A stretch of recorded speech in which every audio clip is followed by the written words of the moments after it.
Kembali bersama kami di NTV Prime, pemirsa, efisiensi anggaran menjadi alasan utama pemerintah mengusulkan wacana pilkada lewat DPRD. Adapun Presiden Prabowo juga sempat menyetujui adanya usulan ini. Ya, kendati demikian, rakyat banyak yang menolak lantaran tak memiliki kepercayaan pada DPRD maupun DPR. Jurnalis NTV Elisa Sinaga dan juru kamera Muhammad Reza akan membahasnya dalam segmen khusus Apa Kata Istana berikut ini.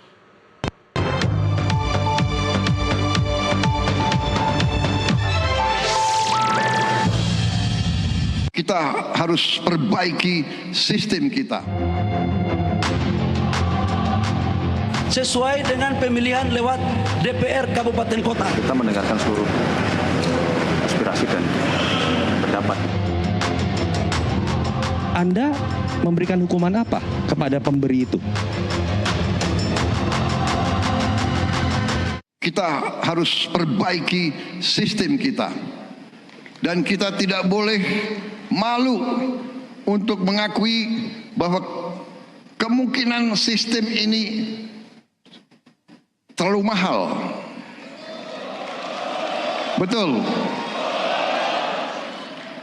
Dari wajah yang menang pun saya lihat lesu juga. Yang menang lesu, apalagi yang kalah.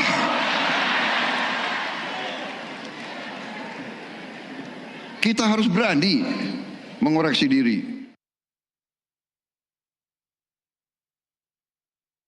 Ramai-ramai partai politik menyetujui adanya usulan pilkada melalui DPRD. Setahun yang lalu, Presiden Prabowo pun sempat menyatakan persetujuannya atas wacana ini lantaran dinilai bisa menghemat anggaran. Di sisi lain, rakyat menolak adanya wacana ini karena dikhawatirkan dapat melanggengkan pemusatan kekuasaan antar koalisi parpol. Apa kata istana soal ini? Selengkapnya bersama saya, Elisa Sinaga.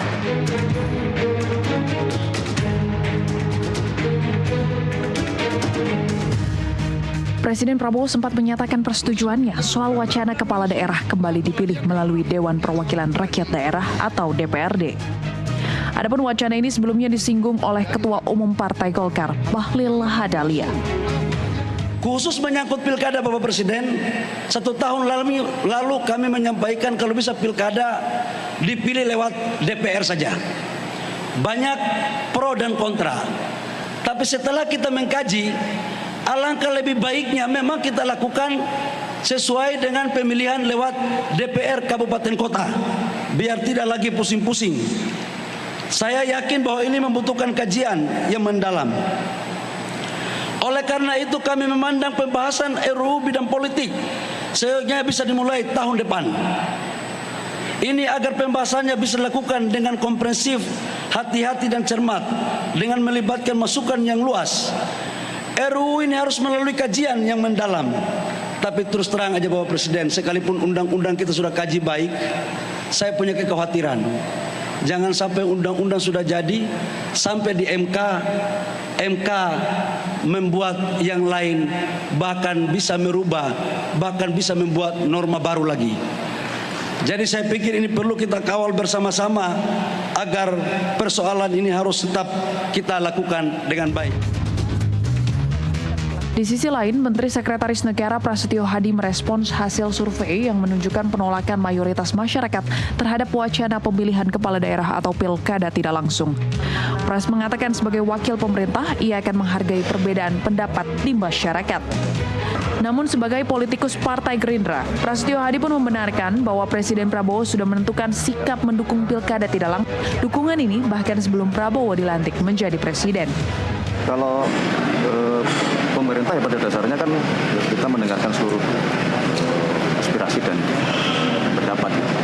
Nah, kalau kami, saya selaku pengurus partai ya, bukan selaku Sesnek, kebetulan dulu kami bertugas di Komisi 2 dan kajian-kajian pembelajaran terhadap seluruh proses demokrasi kita itu kan terus berjalan ya.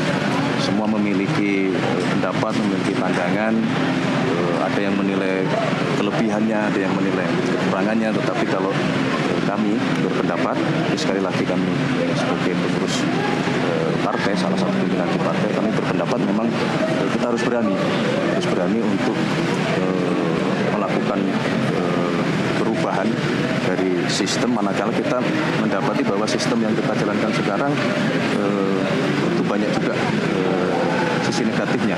Misalnya dari ongkos politik, gitu kan, kita semua sekarang tahu bahwa untuk menjadi seorang kepala daerah, baik bupati, wali kota maupun gubernur, itu ongkosnya sangat besar.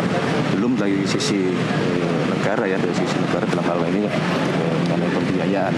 Nah, inilah yang kemudian kalau kajian di kami internal Partai Gerindra, kami memang terus terang salah satu yang mengusulkan atau berpendapat bahwa kita berkehendak untuk mengendalikan sistem pemilihan kepala daerah itu melalui mekanisme DPRD.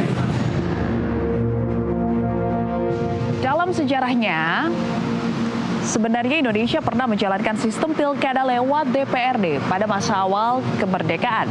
Sistem ini dianggap sebagai bentuk demokrasi tidak langsung, di mana rakyat memilih wakilnya di DPRD yang kemudian akan bertugas menentukan kepala daerah. Kemudian, pada masa pemerintahan Presiden Soeharto, pelaksanaan pilkada semakin terpusat.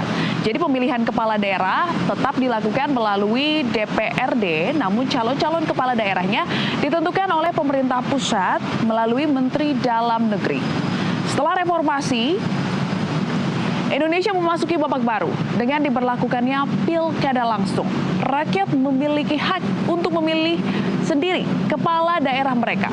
Dan akhirnya, lahirlah pilkada serentak yang sudah diberlakukan di Indonesia sejak 2016, yang mana tujuannya untuk meningkatkan efisiensi anggaran, memperkuat konsolidasi demokrasi, serta menyederhanakan tahapan pemilihan.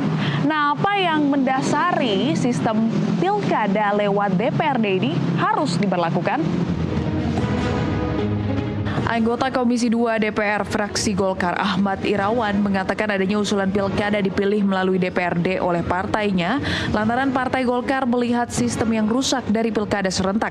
Salah satunya perihal money politics atau politik uang yang sering terjadi pada sistem tersebut.